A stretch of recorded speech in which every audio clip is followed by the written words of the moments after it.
In this video, I want to talk a little bit about electric space heaters and how you can use them to heat up your house and what the impacts are of various models. Heat pumps really are the best way to heat up your house with electricity, getting away from using gas. But sometimes there's a room that you don't use that often, and you don't have a heat pump installed there, and you want to quickly warm up the room, for example, in the morning after a cold night. And so there's three different types of space heaters that you might be familiar with and that I looked at in this case. The one on the left is what's called a wall-mounted heater. Those are they don't take up a lot of space. They just have an electric heater, a wire in it that gets hot, or a plate, and air naturally flows over it because it heats up, it goes up. So there's no fan in there that blows air through it. And this one is about 1,000 watts. The second one is what we call the oil-filled radiator. And these are portable. You can move them around. There's a few power settings and a basic thermostat on this one as well. And they work by heating up oil, and the oil circulates through these pipes and these plates, and air moves over these plates. And there's a lot of surface for air to heat up. And so these work also by natural buoyancy, natural convection. And then the last one is what I call convection space heater, but it's really a fan. So it's a forced convection space heater. It's a fan that blows air over a hot heater wire. And so these are a little noisier, but they heat up fairly quickly. The oil-filled radiator takes a while to get hot, but it has a lot of thermal mass, so it'll stay warm even when it switches on and off, when it has reached your desired temperature. So let's take a look at what I did is I wanted to see the impact on heating up a space with these three kind of heaters, because I installed one of those wall-mounted heaters recently, and I found that I wasn't getting the room warm very quickly, or it was very hard to get it warm. So I switched to that wall-mounted heater and looked a little bit at how much power it was outputting, how much electricity it was using. So in this graph, you can see on the y-axis the power in watts, and on the horizontal axis you can see the time. So this morning at around 8:15, 8:16, I turned it on and the power came on. And you remember this is a 1,000 watt heater, and it output about 960 watts roughly on average. And so that was pretty good, and it was running. But then what happened is, after about 15 minutes, you see it started cycling. The heater turned off for about a minute and then turned back on. It was on for about a little more than 3 minutes, and then off for a little more than a minute. So 3 on, 3 off. And sometimes this period it was on a little longer, this one off a little shorter. And this went on for quite a while.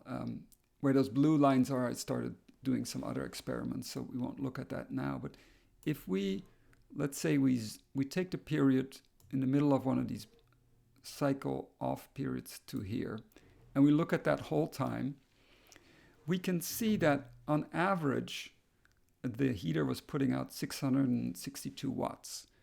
The peak was, when it was on, it's more like around 960 watts roughly. So if we divide that, we can see that it actually is only about 68% of the time on, and the other 32% of the time it's off. And so that really limits the output, because if you're trying to get as much heat into the room out of this heater, you want it to be on and putting heat into the room the whole time. So then I did a little experiment where I put a fan below the unit, blowing air over it to see if I could get it to stay on longer. And it stayed a little longer on the first time, and then it went back to the normal cycling. If you compare it, this was before I added a fan, this is with the fan, it wasn't that different. Then I added a fan here that was right below the thermostat, the little temperature sensor in the device. And then it would stay on longer. So in this case, it stayed on longer, but the temperature of the air coming out on the other side was very hot. Normally, this unit runs, the highest I've seen it is about 190 degrees Fahrenheit, but a lot of times it's 170, 180, 190. At this point, it was getting to 220 degrees. So I turned it off because I didn't want to damage the unit. And so that didn't work that well. Then I added a few more fans to try to move more air over it. But as you can see, it was still cycling. At that point, I switched over to using one of these oil-filled radiators. And you'll see here, there's quite a jump in power. So this was the 1000-watt heater, and this is the other heater. Just ignore the little label there that says NV 1000-watt heater, because at this point, it's a different heater. And you see this one is putting out about 1300 watts, as opposed to when it was full on, as opposed to 900 watts. So it's already quite a bit more power. 975 versus 1300 it was a bit more power. Then I unplugged it and moved it to another outlet closer to the desk. And what's interesting and what you see here is that there's actually higher power output here. It's like 1380 here and 1315 here. And that is because the outlet that I plugged it into is closer to my main electrical panel where the breakers are. And so there's less what's called voltage drop. If you have a long wire that you run a lot of electricity through, you lose some power. And so if you have an outlet that's closer, with less junctions in it or less other connections, you'll get a little bit more power. But anyway, so here we have about 1300 watts output, and it does cycle as well. This is when I unplugged it, but here you see it cycled after, at this point it was about, after about 25 minutes, it cycled, and then it cycled a few more times. But if you look at the course of a few hours here, so this is, almost 2 o'clock, and this was 11 o'clock. So it's been running for 3 hours. And you see it does cycle on and off occasionally, but it also can stay on for long periods of time. So if we look here at, the power output at a good time, when it's fully on, it's about 1385 watts. And then if we look at the full period from, let's say, from here to here, from when it first cycled, or when let's pick the first time it cycled off until the end here, you see that over that period, the mean is 1318 watts. So the peak was about 1384, but over this long period, because there's just a few drops, it's 1318 watts. And so if we divide that, we actually find that this unit is providing output about 95% of the time. So 5% of the time it's off, and 95% of the time it's on.